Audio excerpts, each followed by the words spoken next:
Welcome to another episode of Buy and Sell with Lyndsay and Miguel. I'm Miguel. And I'm Lyndsay. So in today's episode, we're going to talk about winning in a competitive market. So Miguel actually has his own personal experience where him and his girlfriend just ratified on their first home. So he's going to tell us a little bit about how he made that happen.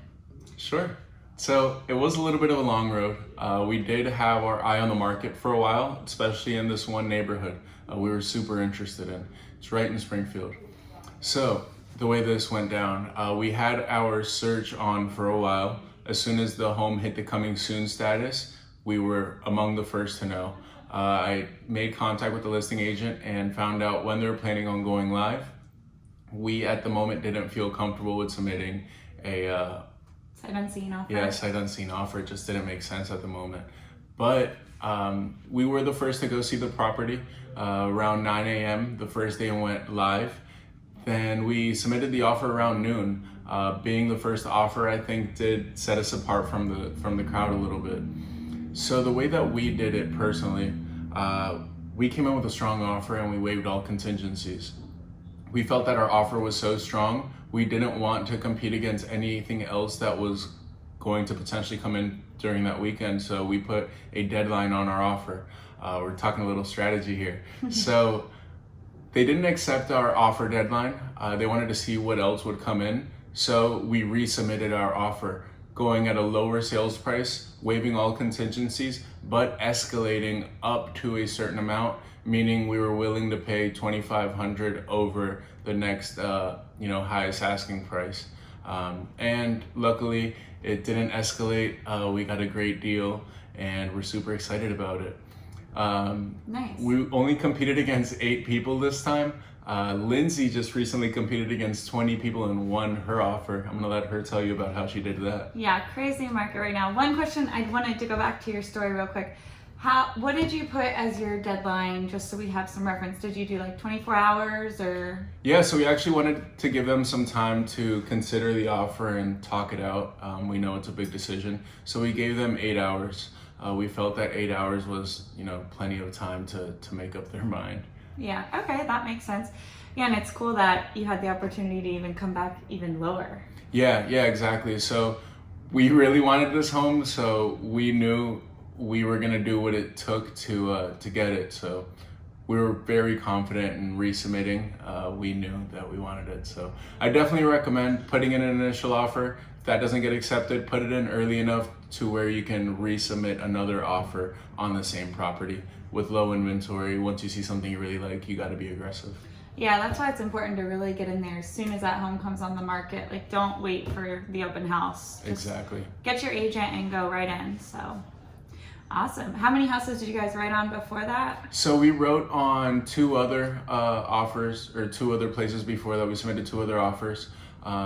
We weren't comfortable waiving the home inspection at that moment. It's what you have to do now to win the offer. So we did so. We do plan on having our good buddy Chris Chang over at US Inspect come over and check it out. So we're gonna get the home inspection after closing, just to know what we need to do to get the home in tip-top shape, and get it in good standing for years to come. That's a great idea. Mm-hmm.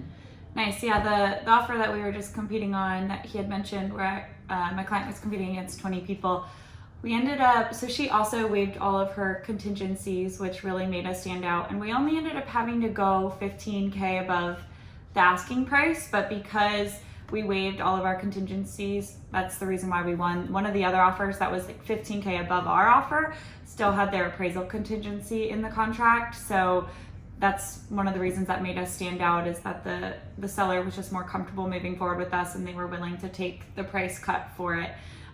He also shared with me that we were the only agent and client that used the seller's preferred settlement company, which was another reason that made us stand out. He felt like we followed the instructions, is what he said. So you definitely want to make sure you have an agent that's on top of it and can really help guide you through this craziness right now. That's a great point, Lyndsay. It's important to remember that the highest sales price isn't going to always win the contract. Remember that the sellers are looking for a low risk contract, something that's going to be guaranteed to close. the best way of ensuring a low risk contract for the sellers is going to be waiving a lot of those contingencies. Yeah, and sometimes too, it's just worth having your buyer's agent reach out to the listing agent and see what exactly is important to the seller. Sometimes they might be looking for a rent back, or maybe they'll want a longer close versus a shorter close. It's definitely good to just make sure your agent's on top of it and having those conversations for you, so you're coming in as strong as possible. Exactly. Yeah, that rent back is awesome. I mean, in a competitive market, there's no guarantee that the sellers are going to find their next home to move into right away. So offering them some cushion after closing is definitely thoughtful and will make you look good in front of the sellers. Definitely, for sure. All right, guys, well, there you have it. That's how you're going to win in this crazy competitive market. If you have any questions at all, or if you need some help buying or selling real estate, please reach out. Don't forget to hit the subscribe button so you can stay tuned to our weekly real estate videos. And don't forget, buy and sell with Lyndsay and Miguel.